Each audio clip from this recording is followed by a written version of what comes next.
నమస్కారం. ఐటీవీ వార్తలకు స్వాగతం. ముందుగా వార్తల్లోని ముఖ్యాంశాలు. పేదలకు అండగా ఉంటానన్న సీఎం చంద్రబాబు.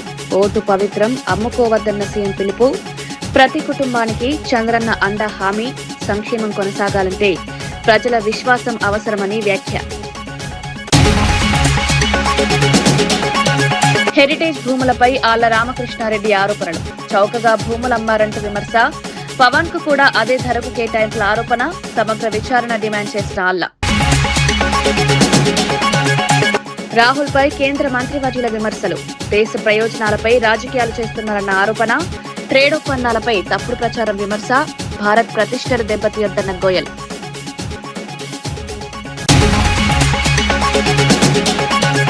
అప్పులపై ప్రభుత్వంపై కారుమూరు విమర్శ. 20 నెలల్లో భారీ అప్పుల ఆరోపణ. పథకాల కోసం నిధులు లేవన్న ప్రభుత్వ విమర్శ. ఆర్థిక పారదర్శకత కోరిన వైసీపీ నేత. ఎంఐఎంపై రామచంద్రరావు ఆరోపణలు. హిందువులపై దాడులకు కాంగ్రెస్ అండంటూ విమర్శ.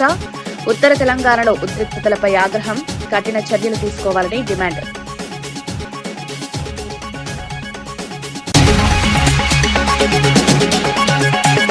ఎక్కడ పేదవాడుంటే అక్కడ నేనుంటానని సీఎం చంద్రబాబు స్పష్టం చేశారు.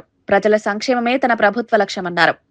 నెలకు డబ్బులు తీసుకుని రేపు ఓటేయకపోతే మీకు మంచి జరుగుతుందా అని ప్రశ్నిస్తూ రాజకీయాల్లో చైతన్యం అవసరమన్నారు. ఓటు హక్కు పవిత్రమైందని, దాన్ని అమ్ముకోవద్దని సూచించారు. పేదల సంక్షేమ పథకాలు, అభివృద్ధి కార్యక్రమాలు కొనసాగాలంటే ప్రజల విశ్వాసం అవసరమన్నారు. గ్రామాల్లో, పట్టణాల్లో మౌలిక వసతుల అభివృద్ధి, యువతకు ఉపాధి అవకాశాలు, రైతులకు సహాయం అందిస్తామని వివరించారు. ప్రజల ఆశీర్వాదంతో రాష్ట్రాన్ని ముందుకు తీసుకువెళ్తామన్నారు. నేను ఏమీ కోరుకోవడం లేదు.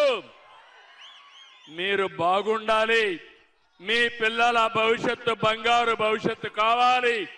ఎక్కడ పేదవాడుంటే వాళ్ళ దగ్గర నేను ఉంటానని మరొక్కసారి మీ అందరికీ హామీ ఇస్తున్నా. వెనుకబడిన ప్రాంతాలకు అండగా ఉంటా, పేదలకు అండగా ఉంటా, నిరుపేదలకు తోడుగా ఉంటా. రైతన్నకి వెన్ను తట్టి నిలబెట్టి రైతే రాజుగా చేస్తాను. నంది అవార్డులపై చేసిన వ్యాఖ్యలతో వివాదంలో నిలిచిన నిర్మాత వంశీ నందిపాటి క్షమాపణలు కోరారు. నందులను పందుల్లా పెంచారని అన్న వ్యాఖ్యలపై తీవ్ర విమర్శలు రావడంతో స్పందించారు.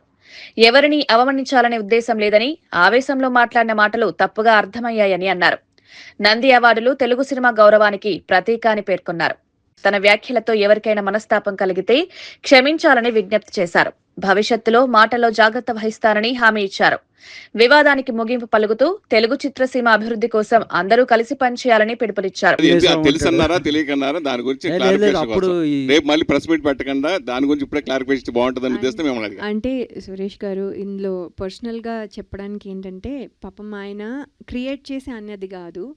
ఇది వరకు నాకు వచ్చినప్పుడు లాట్ ఆఫ్ పీపుల్ అంటూ ఉండేవాళ్ళు, నాకు అంటూ ఉండేవాళ్ళు. అది విని, అది ఎక్కడో విని అది రిపీట్ చేశారు, కానీ ఈయన క్రియేట్ చేసి చెప్పింది కాదు. అది ఎవరైతే ఫస్ట్ క్రియేట్ చేశారో వాళ్ళే కల్పరేట్ అండి. అది ఎవరు క్రియేట్ చేశారో తెలీదు. అంటే అంటే మనము అంటే దాన్ని ఇన్సల్ట్గా మీరు అనుకోవద్దు. రేపు ఎలాగా క్లారిఫికేషన్ ఇవ్వాల్సి వస్తుందని ముందే నేను అడిగా, అంతే, వేరే ఉద్దేశం కాదు. Thank you Suresh. అది యాక్చువల్లీ మీరు రెగ్యులర్గా సినిమాలు చేస్తున్నారు, నిజంగానే మీరు చెప్పినట్టు రెగ్యులర్గా మీడియాతో కలుస్తున్నారు, రెగ్యులర్గా కనబడతానే ఉన్నారు మీడియా అందరికి. మీరు ఒక్కసారిగా మీరు అందరికి తెలిసిపోయారు. ఈ టైంలో మీరు కావాలని అలా అనుంటారని నేను అనుకోవట్లేదు.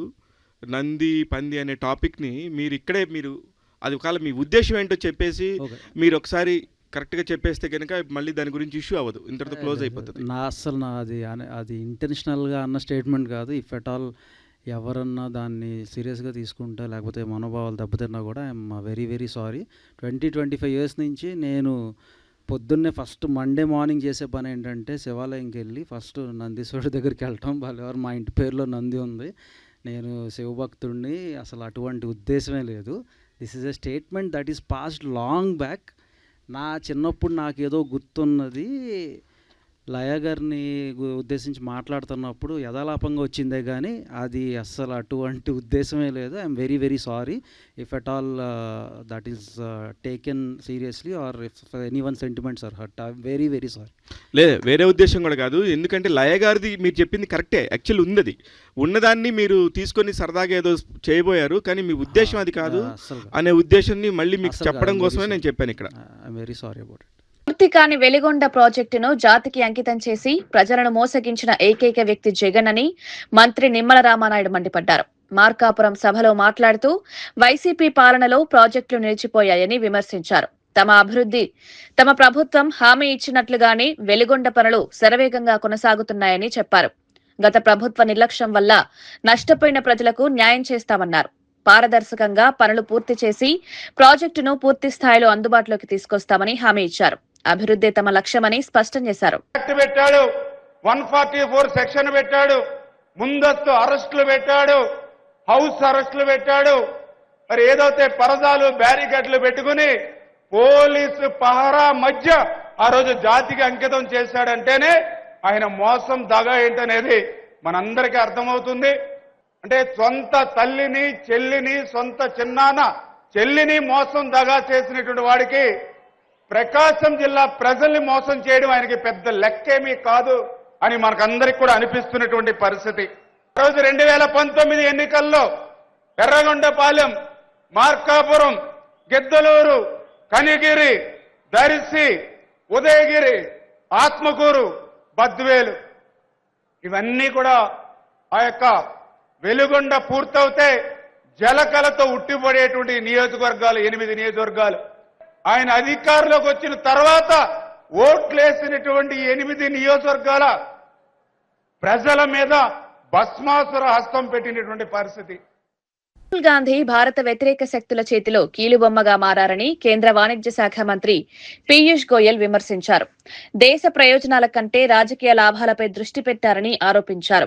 దేశంతో ఆటలాడే విధంగా వ్యాఖ్యలు చేయడం తగదని పేర్కొన్నారు. భారత్ అమెరికా వాణిజ్య ఒప్పందాలపై తప్పుడు ప్రచారం చేస్తున్నారని విమర్శించారు.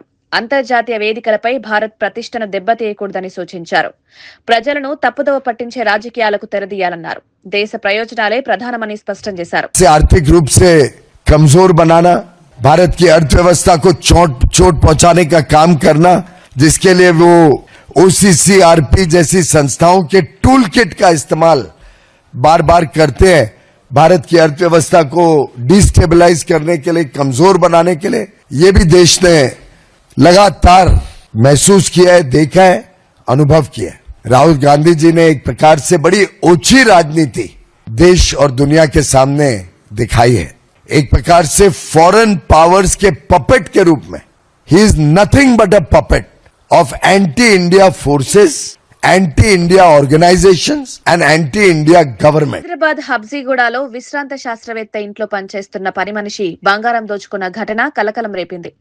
నాగర్ కర్నూలు జిల్లా అచ్చంపేట మండలానికి చెందిన అల్లం తేజస్విని గ్రీన్ హిల్స్ కాలనీలోని డాక్టర్ PLKM రావు ఇంట్లో పనిచేసేది.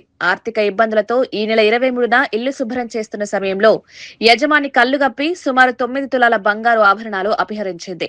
బీరువాలో ఆభరణాలు కనిపించకపోవడంతో యజమాని ఉస్మానియా యూనివర్సిటీ పోలీసులకు ఫిర్యాదు చేశారు. సీసీటీవీ ఆధారాలతో దర్యాప్తు చేపట్టిన పోలీసులు 36 గంటల్లో నిందితురాలిని అరెస్ట్ చేశారు. 9 తులాల బంగారం, 10,000 నగదు స్వాధీనం చేసుకుని రిమాండ్కు తరలించారు. ఇంట్లో పని మనిషి చేరిన తర్వాత వాళ్ళతో అక్విటెన్స్ పెంచుకొని ఇంట్లో ఉన్న బంగారు వస్తువులను 2 రింగులు, 2 బ్యాంగిల్స్, 2 చైన్లు, 1 చంద్రహారం మొత్తము బంగారు వస్తువులని దొంగిలించి దాచిపెట్టిన తర్వాత పారిపోయే క్రమంలో ఈరోజు ఉదయం అప్సుగూడ ప్రాంతంలో పట్టుకోవడం జరిగింది.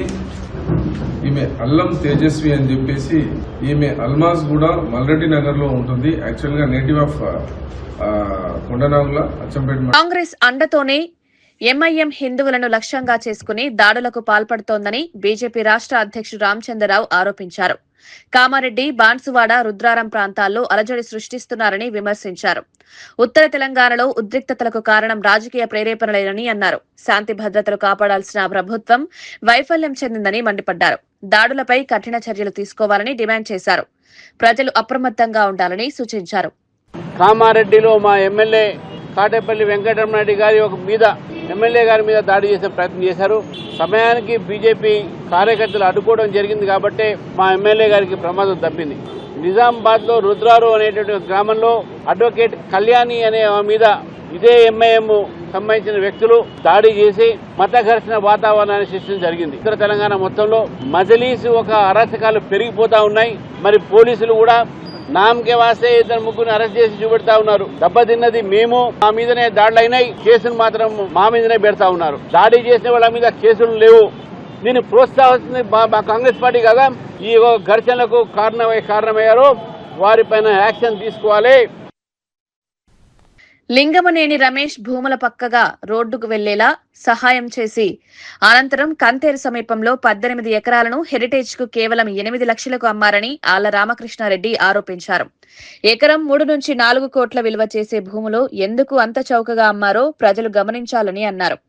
పవన్ కళ్యాణ్ కి కూడా 2.5 ఎకరాలు అదే ధరకు ఇచ్చారన్నారు. ఈ వ్యవహారంపై సమగ్ర విచారణ జరపాలని డిమాండ్ చేశారు. మాత్రమే అమ్మటం జరిగింది. రాజధాని అనౌన్స్ అయిన తర్వాత కంతేరు కానివ్వండి, కాజ కానివ్వండి, సిఆర్డీఏ పరిసర ప్రాంతాల్లో ఎకరం 3-4 కోట్ల రూపాయలకి వెళ్ళినప్పుడు ధర మరి లింగమనేని రమేష్ గారు కేవలం 7-8 లక్షల రూపాయలకే హెరిటేజ్కి ఎలా పొలం అమ్మగలిగాడు అనేది ప్రశ్నార్థకం. చాలా ముందు ఆలోచన చేసి పవన్ కళ్యాణ్ గారికి కూడా 2.5 ఎకరాలు అమ్మడం జరిగింది. అది కూడా 8 లక్షల రూపాయలు ఎకరం చొప్పున. అంటే 3-4 కోట్ల రూపాయలు విలువ చేసేటటువంటి పొలాలు ఎందుకు లింగమనేని రమేష్ గారు అంత చౌక ధరకి కేవలం ఎకరం 8 లక్షలకు అమ్మాడో ప్రజలను గమనించమని చెప్పి కోరుతా ఉన్నాం. అంతేకాదు అతి విలువైనటువంటి తన ఇంటిని, కరకట్ట లోపల ఉన్నటువంటి ఇంటిని లింగమనేని రమేష్ గారు మరి చంద్రబాబు నాయుడు గారికి ఉచితంగా ఇవ్వడం జరిగిందనే దాన్ని కూడా ప్రజలందరూ కూడా చూశారు.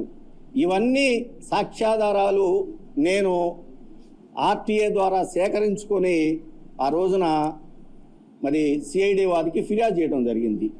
దాని తర్వాత సిఐడి వారు మరి వాళ్ళు కూడా వాళ్ళ సాక్ష్యాధారాలను సేకరించుకొని ఎఫ్ఐఆర్ నమోదు చేయడం జరిగింది. ఆ కేసులో చంద్రబాబు నాయుడు గారిని ప్రథమ ముద్దాయిగా, అదేవిధంగా నారాయణ గారు, అదేవిధంగా లింగమనేని రమేష్ గారు, అదేవిధంగా అంజనీ కుమార్ గారు. 2 రోజుల పర్యటనలో భాగంగా ప్రధాని నరేంద్ర మోదీ ఇజ్రాయెల్ చేరుకున్నారు. విమానాశ్రయంలో ఇజ్రాయెల్ ప్రధాని నేతన్యాహు ఘన స్వాగతం పలికారు. ద్వైపాక్షిక సంబంధాలు, రక్షణ, సాంకేతిక రంగాల్లో సహకారం పెంపుపై చర్చలు జరగనున్నాయి. మధ్యప్రాచ్య ప్రాంత స్థిరత్వం, భద్రతా అంశాలపై కూడా చర్చించే అవకాశం ఉంది. భారత్ ఇజ్రాయెల్ సంబంధాలు మరింత బలోపేతమవుతాయని అధికారులు తెలిపారు.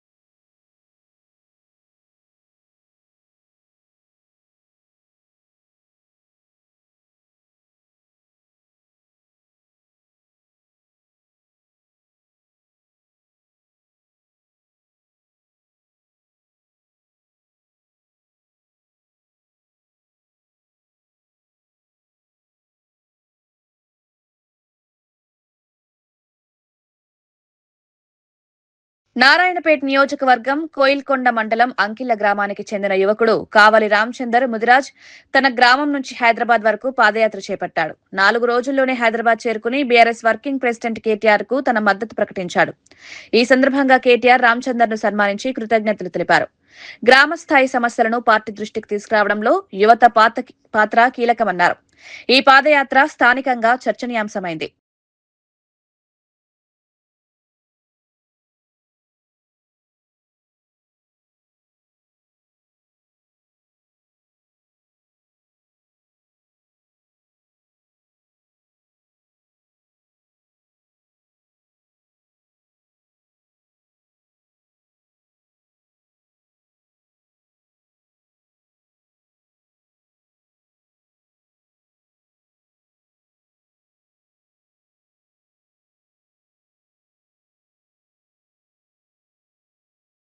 తాను ముస్లింలను తిట్టానని కాంగ్రెస్ నాయకులు అసత్య ప్రచారం చేస్తున్నారని ఎమ్మెల్యే కౌశిక్ రెడ్డి ఆరోపించారు.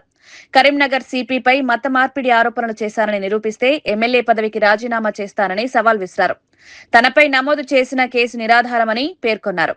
తనను అడ్డుకున్న పోలీసులను సస్పెండ్ చేయాలని లేదా క్షమాపణ చెప్పాలని డిమాండ్ చేశారు. రాజకీయంగా ఇబ్బంది పెట్టేందుకే తప్పుడు ఆరోపణలు చేస్తున్నారన్నారు. అని రేవంత్ రెడ్డి గారి ఆదేశాల మేరకు ఇవాళ కరీంనగర్ సిపి గారు, హుజరాబాద్ ఏసీపీ గారు, జమ్మికుంట రూరల్ సిఐ గారు ఆ రోజు వివరించిన తీరు మీరు చూసిండ్రు. అంతా అయిపోయింది. ఇదంతా అయిపోయిన తర్వాత మేము ప్రధానంగా వీళ్ళు ముగ్గురు చేసింది పరమ తప్పు. వాళ్ళు చేసిన తప్పు కవర్ చేసుకోవడానికి, పోలీసు వాళ్ళు చేసిన తప్పు కవర్ చేసుకోవడానికి వాళ్ళు ముస్లింస్ ని నేను ఇట్లన్నా నేను అట్లన్నా అనేది వీళ్ళు రెచ్చగొట్టి, వీళ్ళే కాంగ్రెస్ వాళ్ళు ప్రతి ముస్లింలతోని ప్రెస్ మీట్లు పెట్టించి నన్ను ఇబ్బంది పెట్టించే ప్రయత్నం చేస్తున్నాను. నేను ఇవాళ హైదరాబాద్ నడిబొడ్డున నిల్చొని ఇవాళ నేను మరొకసారి సవాల్ విసురుతున్నా. ఇంతకు ముందు కూడా సవాల్ విసిరినా. మీ అందరికీ చదివి వినిపిస్తా. ఇవాళ ఈ ముగ్గురు ఆఫీసర్లు, ఇవాళ కరీంనగర్ సిపి గారు, హుజరాబాద్ ఏసీపీ గారు, జమ్మికుంట రూరల్ సిఐ గారు, వీళ్ళు ముగ్గురు చేయబట్టి తెలంగాణ ఐపీఎస్ ఆఫీసర్స్ అసోసియేషన్ తల తీసేసినట్టుగా వాళ్ళ ముగ్గురు ఇలా వివరించారు. కాబట్టి వాళ్ళని సస్పెండ్ చేయాలి. లేదు అంటే ఐపీఎస్ ఆఫీసర్ అసోసియేషన్ ఖచ్చితంగా మాకు క్షమాపణ చెప్పాలి. వాళ్ళు ఏం రాసిరో ఒక్కసారి మీకు చదివి వినిపిస్తా. ఒక్కసారి మీరు ఈ పేరా వినాలా. నేను అననట్టు రాసిండ్రు. మీకు ఒకసారి చదివి వినిపిస్తా. While the local police officers were discharging their lawful duties, the honorable MLA without any basis and provocation had made false and allegations against Sri Gaus Alam IPS by naming his religion and charging that he was trying to convert people of other faiths into the religion. అంటే ఏం చెప్పింది వీళ్ళు ఏం రాసిండ్రు? నేను Karimnagar CP గారు. కాంగ్రెస్ నాయకులు అభివృద్ధిని పక్కన పెట్టి అక్రమ కేసులపై దృష్టి పెడుతున్నారని మాజీ మంత్రి గంగుల విమర్శించారు. కౌశిక్ రెడ్డి కేసును సిఐడికి ఎందుకు అప్పగించారో చెప్పాలని ప్రశ్నించారు. మత మార్పిడి ఆరోపణలు ఎక్కడా చేయలేదని, అయినా నిరాధార కేసు నమోదు చేశారని మండిపడ్డారు. ఎమ్మెల్యేలను వేధించే ప్రభుత్వానికి డీజీపీ మద్దతివ్వకూడదన్నారు. ప్రజాస్వామ్య హక్కులను గౌరవించాలని సూచించారు. శాసనసభ్యుని ఒక దోషిగా చూడడము, హరాస్మెంట్ చేసుడు అనేది ఫస్ట్ టైం మేము చూడడం జరుగుతుంది. ఆ రోజు కూడా కౌశిక్ రెడ్డి వీణవంకలో యాజ్ ఎ ప్రోటోకాల్ అడిగింది. లోకల్ ఎమ్మెల్యేగా ఎంఆర్ఓ గారు క్లియర్గా this land is belongs to endowment కాబట్టి ఎండోన్మెంట్లో ఎమ్మెల్యే ప్రోటోకాల్ ఉంటారు కాబట్టి ప్రోటోకాల్ అడిగిండ్రు. సో ప్రోటోకాల్ అడిగి సమ్మక్క సారథి ప్రోటోకాల్ అడిగి గుడి దగ్గరకు పోతే చాలా భయంకరంగా పోలీస్ ప్రొటెక్షన్ పెట్టుకొని ఎమ్మెల్యేని కూడా చూడకుండా, ఎమ్మెల్యే ఫ్యామిలీని చూడకుండా రావడం జరిగింది. ఆ రోజు క్లియర్గా కొన్ని అలిగేషన్స్ కౌశిక్ రెడ్డి మీద వేసి కేసు కూడా పెట్టడం జరిగింది. ఏం అలిగేషన్ చేశారు? అక్కడ ఉన్న సిపి గారు మత మార్పిడి చేస్తున్నానని అన్నాడు అని చెప్పేసి తెలంగాణ ఐపీఎస్ ఆఫీసర్స్ అతని కౌశిక్ రెడ్డి మీద ఒక ఆరోపణ చేశారు. ఇది చాలా శుద్ధ అబద్ధం. మేము కూడా ఖండించడం జరిగింది. ఆ రోజు ఏ రోజు కూడా ఐపీఎస్ ఆఫీసర్ సిపి గారు మత మార్పిడి పాల్పడుతుందని చెప్పి మా కౌశిక్ రెడ్డి ఎక్కడ అనలేదు. దీనికి డెఫినెట్గా మేము అందరం దానికి సిద్ధంగా ఉంటాం. దాని మీద బేస్ చేసుకొని నోటీస్ ఇవ్వడం జరిగింది. సో ఈరోజు మళ్ళీ దాన్ని సిఐడికి అప్పచెప్పడం జరిగింది. ప్రభుత్వాన్ని మేము సూటిగా ప్రశ్నిస్తున్నాం. ఇందులో సిఐడికి అప్పచెప్పడం అవసరం ఏమున్నది? ఇందులో ఏం తవ్వి వెలికి తీస్తారు? అలాగే బాల్క సుమన్ కస్టడీ తీసుకుంటా అన్నారు. దేనికి కస్టడీ తీసుకుంటారు? ఏమైనా దొంగతనం చేసిండ్రా? ఏమైనా ఎంక్వైరీ చేసి ఉందా ఆయనతోటి? అలాగే కౌశిక్ రెడ్డి ఇష్యూలల్లా ఇది పోలీసు సంబంధించిన ఎఫ్ఐఆర్ అయింది. ఇందులో సిఐడి ఏం ఇన్వెస్టిగేషన్ ఉంది? ఇందులో లోపల ఉన్న స్కామ్స్ ఉన్నాయా, లేకుంటే దేశ ద్రోహం ఉన్నదా? సిఐడి ఇవ్వాల్సిన అవసరం ఉన్నది. దేనికి ఇస్తారు సిఐడి? లోపల అంతర్గతంగా ఒక మర్డర్ కేసు కానీ ఒక ఇంటర్నేషనల్ డెకాయిట్స్ వస్తే గిట్ట దాని ఇన్వెస్టిగేషన్ కోసం సిఐడి ఇస్తారు. ఒక ఎమ్మెల్యే మీద సిఐడి ఇన్వెస్టిగేషన్ ఏం జరుగుతుంది అని అంటాను. కేవలం హరాస్మెంట్ తప్ప ఏం లేదు. కౌశిక్ రెడ్డి గారు ఏం అలిగేషన్ చేశాడు? పోలీసు మీద అలిగేషన్ చేశారు. మమ్మల్ని అక్కడ ఉన్న ఏసీపీ గారు కానీ సిఐ గారు కానీ నన్ను పోకుండా అడ్డుకున్నారు. కాంగ్రెస్ పార్టీకి అధికారం ఉన్నది కాబట్టి మమ్మల్ని పోలేకపోయింది కాబట్టి క్లియర్గా మేము ఆ అధికారుల మీద చర్యలు తీసుకోవాలి, నా ప్రోటోకాల్కి ఇబ్బంది అవుతుందని చెప్పేసి పోలీసు మీద వాళ్ళు ఆరోపణ చేశారు. ఈరోజు సిఐడి వచ్చి దాని మీద ఇన్వెస్టిగేషన్ చేయన్నా, ఎవరైతే మీద అయితే ఆరోపణ చేస్తుండో వారితో కలిసి ఉంటే గిట్ట ఈ కేసు ముందుకు ఎలా పోతుంది అంటున్నాం మేము. ఎవరి మీద అయితే ఆరోపణ చేస్తుండో వారితో కలిసి సిఐడి అధికారులు చేస్తే కేసు ఎలా ట్రాన్స్పరెన్సీగా జరుగుతుంది కాబట్టి సో ఇప్పటికైనా ఒక ఎమ్మెల్యే మీద చేసిన ఆరోపణలు నన్ను ప్రోటోకాల్ లేకుండా ఆపేసారు కాబట్టి నా యొక్క పరుగు భంగం కల్పించారు కాబట్టి దాని మీద చర్యలు తీసుకోవాలని చెప్పి క్లియర్గా చెప్పడం జరిగింది. దాని మీద మాకు న్యాయం చేయమని చెప్పి కౌశిక్ రెడ్డి అడిగితే ఈరోజు సిఐడి ఆఫీసర్ పెట్టుకొని ఇంకా ఎక్కువ హరాస్మెంట్ చేసుకొని డెఫినెట్గా ఒక పకడ్బందీ ప్రణాళికతోటి ఎట్టి పరిస్థితుల్లో కౌశిక్ రెడ్డిని లోపల వేయాలనే ఉద్దేశంతో జరిగే కుట్రలో భాగంగానే మేము అవసరం కాబట్టి ఇప్పటికైనా డీజీపీ గారు శివరెడ్డి గారు ఎమ్మెల్యేలను ఇలాంటి హరాస్మెంట్ చేసే ప్రభుత్వానికి దయచేసి మీరు సపోర్ట్ చేయదని చెప్పేసి మా ప్రధానంగా మేము డిమాండ్ చేస్తుంది జరుగుతుంది. సంపద సృష్టిస్తానంటూ అధికారంలోకి వచ్చిన చంద్రబాబు 20 నెలల్లో 3.28 లక్షల కోట్లు అప్పులు చేశారని వైఎస్ఆర్సీపీ నేత కారుమూరు వెంకటరెడ్డి ఆరోపించారు. జగన్ 5 ఏళ్లలో చేసిన అప్పును తక్కువ కాలంలోనే అధిగమించారన్నారు. ప్రతి మంగళవారం అప్పులు చేస్తున్న ప్రభుత్వం పథకాల అమలుకు డబ్బులు లేవని చెప్పడం విడ్డూరమన్నారు. ఆర్థిక నిర్వహణలో పారదర్శకత అవసరమని డిమాండ్ చేశారు. ప్రజలకు నిజాలు చెప్పాలని కోరారు. నాయుడు ఎన్నికల్లో గెలవటం కోసం చెప్పినటువంటి తప్పుడు మాటలు, దీంతో పాటు జగన్మోహన్ రెడ్డి గారి ప్రభుత్వం 60 నెలల కాలంలో దాదాపు 2 సంవత్సరాలు కోవిడ్ ఉన్నా కూడా కేవలం 3,30,000 కోట్ల రూపాయల అప్పులు మాత్రమే చేస్తే 14 లక్షల కోట్లు అయ్యింది, 10 లక్షల కోట్లు అయ్యిందని చెప్పి నోటికి ఏదొస్తే అది గాలివాగుడు వాగింది కూడా ఏదైతే మన ప్రస్తుత ముఖ్యమంత్రి అప్పుడు అపోజిషన్ లీడర్ గా ఉన్నటువంటి చంద్రబాబు నాయుడు గారు. మరి ఈయన ఏం చేశాడయ్యా అంటే ఇప్పటికీ 20 నెలల కాలం ఈయన అధికారంలోకి వచ్చి జూన్ 4, 2024 నిన్న మంగళవారం 24/2/2026 నిన్న మంగళవారంతో ఈ మంగళవారం ప్రభుత్వం చేసిన అప్పులు ఏదైతే ఈ 20 నెలల 15 రోజుల్లో వీళ్ళు చేసినటువంటి అప్పులు 3,28,321 కోట్లు. ఎంత? వీళ్ళు ఈ 20 నెలల కాలంలో చేసిన అప్పు 3,28,321 కోట్లు. జగన్ గారు 5 సంవత్సరాల్లో చేసింది 3,30,000 కోట్లు అయితే వీళ్ళు 20 నెలల్లో అప్పు చేశారు. ఎంత దుర్మార్గం చూడండి. సంపద సృష్టి అంటే ఇదేనా చంద్రబాబు నాయుడు గారు? ఎంత ఎక్కువ అప్పులు చేస్తే, ఎన్ని మంగళవారాలు అప్పులకి వెళ్తే అంత సంపద వచ్చిద్దా? కానీ ఆ పత్రికల్లో మాత్రం వార్తలే రాయరు. మొత్తం అప్పులు చూడండి. బడ్జెట్ లోపల అప్పులు 1,79,264 కోట్లు, కార్పొరేషన్ల పేరుతో తీసుకొచ్చినప్పుడు 1,01,670 కోట్లు, అమరావతి అప్పు 47,347 కోట్లు, మొత్తంగా 3,28,321 కోట్లు అప్పు 20 నెలల కాలంలో చేశారు. అంటే నెలకి 16,416 కోట్లు అప్పు చేస్తున్నారు. రోజుకి 547 కోట్ల అప్పు, గంటకి 22.79 కోట్ల అప్పు, అంటే నిమిషానికి 38 లక్షల అప్పు. నిమిషానికి చంద్రబాబు నాయుడు గారు చేస్తున్న అప్పు 38 లక్షలు, గంటకి 22.79 లక్షలు, రోజుకి 547 కోట్లు ప్రతిరోజు చేస్తున్న అప్పు. ఒక్క రోజు అప్పుతో ఒక్క మెడికల్ కాలేజ్ కట్టొచ్చు, కానీ ఒక్క మెడికల్ కాలేజ్ కట్టడానికి డబ్బులు లేవు. ఒక్క ఫీజు రియంబర్స్మెంట్ ఇవ్వడానికి డబ్బులు లేవు, వసతి దీవెన ఇవ్వడానికి డబ్బులు లేవు, ఆరోగ్యశ్రీ ఇవ్వడానికి డబ్బులు లేవు, ఏదైతే ఆడబిడ్డ నిధికి ఇవ్వడానికి 1,500 నెలకి ఇవ్వడానికి డబ్బులు లేవు, నిరుద్యోగ వృత్తి ఇవ్వడానికి 3,000 ఇవ్వడానికి డబ్బులు లేవు, ప్రభుత్వ ఉద్యోగులకు డిఏ ఇవ్వడానికి డబ్బులు లేవు, పీఆర్సీ వేయడానికి కమిషన్ చైర్మన్ లేడు, వాళ్ళకి ఇవ్వాల్సినటువంటి బకాయిలు ఇవ్వడానికి డబ్బులు లేవు. చేనేతలకు నువ్వు ఇస్తాను 25,000, ఇప్పటి వరకు ₹1 ఇవ్వాల. ఏదైతే కాపు నేస్తం లేదు, ఈబీసీ నేస్తం లేదు, పథకాలన్నీ గోవింద. అప్పులు మాత్రం బట్టెడు అప్పులు, ఎంతగా అంటే అంత అప్పులు చేసి రాష్ట్రాన్ని దివాళా దించేశాడు చంద్రబాబు నాయుడు గారు 20 నెలల కాలంలో. రోజుకి 547 కోట్లు అప్పు చేస్తున్నావు అంటే ఏం చేస్తున్నావు చంద్రబాబు నాయుడు? ఏం చేస్తున్నారు మీరు అప్పులు? ఇది కదా మీరు ఈ అప్పులు తెచ్చి దోపిడీ చేసుకుంటున్నారు, దోచుకుంటున్నారు. 1000 కోట్ల అయ్యే కాంట్రాక్ట్ పనులకు 10,000 కోట్లకు అప్పచెప్పి దోచుకుంటున్నారు. అమరావతిలో కిలోమీటర్ రోడ్డు వేయడానికి 180 కోట్లు అని చెప్పి దోపిడీ, అన్ని ప్రైవేట్ పరం చేస్తున్నారు. మళ్ళీ ఇంత అప్పు చేసి ఏం చేస్తున్నారో తెలియదు. సో రోజుకి 547 కోట్ల అప్పు చంద్రబాబు నాయుడు గారు చేసి రికార్డు సృష్టించాడు. ఇంకా భవిష్యత్తులో ఎవరు ఎంత అప్పులు చేయరు, ఏ రాష్ట్రం కూడా చేయదు. దీంట్లో మాత్రం చంద్రబాబు నాయుడు గారు రికార్డు సృష్టించాడని చెప్పొచ్చు. తిరుమల లడ్డూ వ్యవహారంలో భక్తులను తప్పుదారి పట్టించారని మాజీ ఎమ్మెల్యే కాసు మహేష్ రెడ్డి ఆరోపించారు. జంతు కొవ్వు ఉపయోగించారన్న ఆరోపణలు సిట్ నివేదికలో తేలలేదని చెప్పారు. 2014 నుంచి ఇప్పటి వరకు నెయ్యి కొనుగోళ్లపై సమగ్ర సిబిఐ విచారణ జరపాలని డిమాండ్ చేశారు. భక్తుల విశ్వాసాన్ని కాపాడాల్సిన బాధ్యత ప్రభుత్వానిదని అన్నారు. నిజాలు వెలుగులోకి రావాలని కోరారు. In 2024, Mr. Chandrababu Naidu Garu had stooped to the lowest level and used religion and Lord Balaji into politics. He had made a passing comment that adulterated ghee with cow fat, pig fat or fish oil had been supplied to TTD. Supreme Court has taken this matter very seriously and ordered a sit to investigate into the matter, which has given a report that no such act had been committed, only chemicals have been found. We are only asking one question.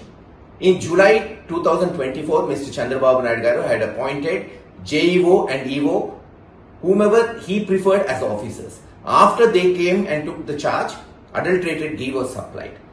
If anybody is to be held responsible, it is this government and Mr. Chandrababu Naidu Garu who should be held responsible for supplying adulterated ghee to TTD. But instead of doing this and suspending such officers, he tried to target. వార్తలు ముగించే ముందు ముఖ్యాంశాలు మరోసారి. పేదలకు అండగా ఉంటారన్న CM Chandrababu. Vote పవిత్రం, అమ్ముకోవద్దన్న CM పిలుపు.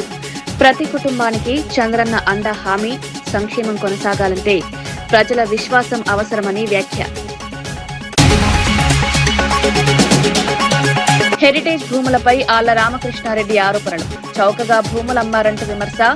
పవన్ కు కూడా అదే ధరకు కేటాయింపుల ఆరోపణ. సమగ్ర విచారణ డిమాండ్ చేసిన ఆళ్ల. రాహుల్ పై కేంద్ర మంత్రివర్యుల విమర్శలు.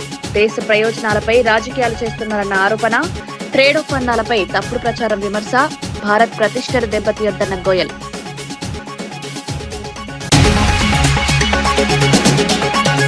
అప్పులపై ప్రభుత్వంపై కారుమూరు విమర్శ. 20 నెలల్లో భారీ అప్పుల ఆరోపణ. పథకాల కోసం నిధులు లేవన్న ప్రభుత్వ విమర్శ. ఆర్థిక పారదర్శకత కోరిన వైసీపీ నేత.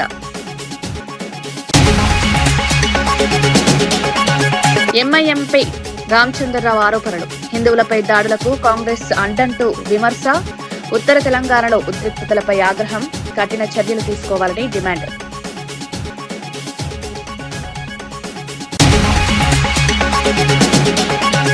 ఇవి ఈనాటి వార్తా విశేషాలు. మరో బులెటిన్లో మళ్ళీ కలుద్దాం. నమస్కారం.